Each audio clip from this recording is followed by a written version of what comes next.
paano nyo Kap tinatasa yung seguridad o tinataas ang seguridad sa ating barangay dito sa San Felipe, Naga City, Kap? Sa ngayon, ang ano naman paaralan lang naman dito is elementary. So, may mga bullying na nangyayari din, however, manageable kasi mga bata pa talaga silang lahat.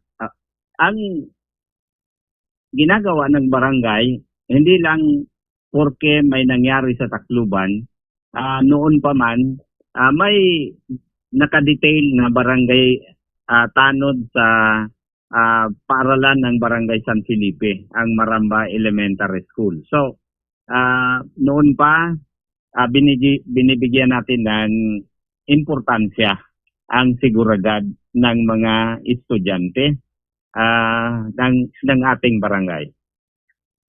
Okay po, okay po. And dito, Kap, malaman lang namin, gaano po ba kahanda ang inyong barangay kung sakali man na magkaroon ng katulad ng emergency o security threat na nangyari nga po dito sa Tacloban, Kap?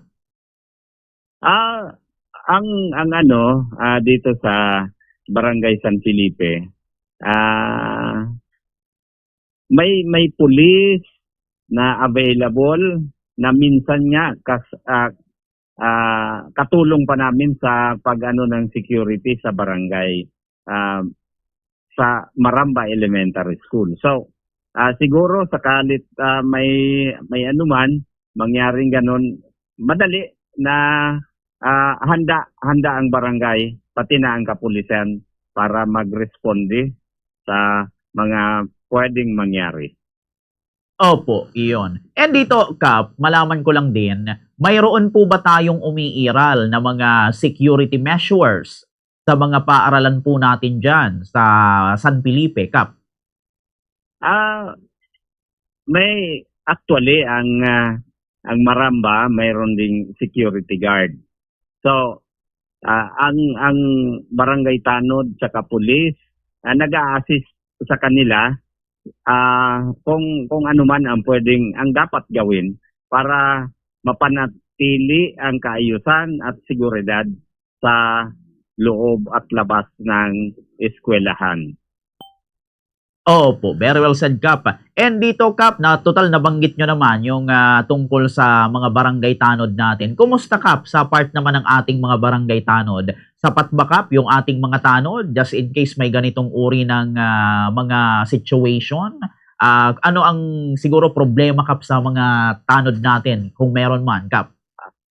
Actually, preparado naman sila kasi from time to time, mayroon silang mga training patungkol sa mga posibilidad na magkaroon ng ganitong kaganapan sa ating eskwelahan. At the same time, from time to time, nag-uusap naman kami ng principal ng Maramba Elementary School para malaman ano ang pwedeng gawing tulong, ano ang mga posibleng mga problema na pwedeng magkaroon ng kaganapan sa loob at labas ng eskwelahan.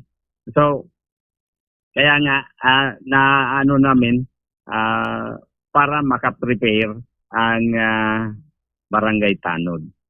Opo, iyon. And dito, Kap, malaman ko lang din, may mga isinasagawa po ba tayong emergency drills o security orientation?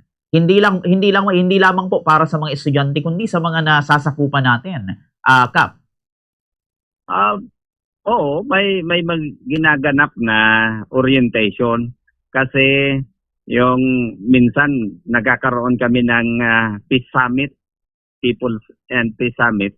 Then nalalaman ano ang posibleng mga problema para mabigyan agad ng kaukulang kautusan at malinawan kung ano ang pwedeng gawin sa mga problema na pwedeng maganap. Opo, iyon. And dito, Kap, ano ang protocol ng barangay kung halimbawa may matanggap na ulat ng posibleng banta sa isang paaralan, Kap? Ang ang ano naman, ang sinusunod natin depende kung ano ang pinapaabot na problema. So ang pagkaganon na may kaganapan, direkta tumatawag kami sa pulis, then ambulansya. Pero habang wala pa ang mga tinatawagang ito, pumupunta na nauuna ang first responder, ang mga barangay tanod ng ating barangay. Opo. Dito ba, Kap, nakikipag-coordinate ba tayo, Kap, sa mga school administrators para mapalakas pa yung campus security natin, Kap? Ganun nga ang ginagawa namin during PTA meeting. Nag-a-attend ako para malaman natin at may paabot sa mga magulang ng mga estudyante ano ang dapat gawin, ano ang bawal, ano ang hindi bawal para mapangalagaan ang ating mga estudyante sa eskwelahan na yon. Opo. And dito, Kap, may mga programa ba tayo para sa mental health, sa counseling o sa youth engagement? Kasi kung mababalitaan natin yung nangyari, Kap, sa Tacloban, parang 15 anyos yung suspect. Parang may sabi nga nung iba, parang may problema sa pag-iisip. Dito, Kap, sa atin, may mga programa tayo para dito, sa mga youth engagement, para maiwasan yung mga insidenteng may kinalaman sa karahasan, Kap. Ang SK officials ng Barangay San Felipe ay may programa sa mga ganong parte. Then katatapos lang nung kanilang pa-seminar na patungkol sa mga out of school and youth ng barangay. So sa pagkakaintindi ko, well-informed ang lahat ng mga youth ng barangay tungkol dito sa mga pwedeng maganap na ito. Opo. Puntahan natin, Kap, yung nangyaring insidente nga po doon. Palagay nyo ba, Kap, sino ba ang dapat nasisihin doon? Yung bata? Yung mga magulang? O sino, Kap? Siguro, lahat ng involved dito pwedeng sisihin. Lalo yung hindi lang yung magulang, hindi yung paaralan, pati yung environment na pwedeng dapat bigyan ng importansya. Kasi lalo na yung idol na yon, medyo problema kasi yung kung totoo yung mga nasa messages na sa social media, yun ang pinakamahirap. Saka yung mga sa programa sa social media, nakakaano yon sa mga youth. Opo, iyon. Ayun, very well said, Kap. Pero dito, Kap, ano naman ang inyong masasabi? Kasi balak ng gobyerno o ni Senator Robin Padilla, kung hindi ako nagkakamali, gusto niyang ibaba sa 10 years old yung age of criminal responsibility ng mga bata, kasi may mga isip naman na daw yan. Kailangan ibaba na daw sa 10 years old yung age ng criminal liability or responsibility. Sang-ayon ba kayo dito, Kap? Sa parte ko, hindi importante yun. Ang importante yung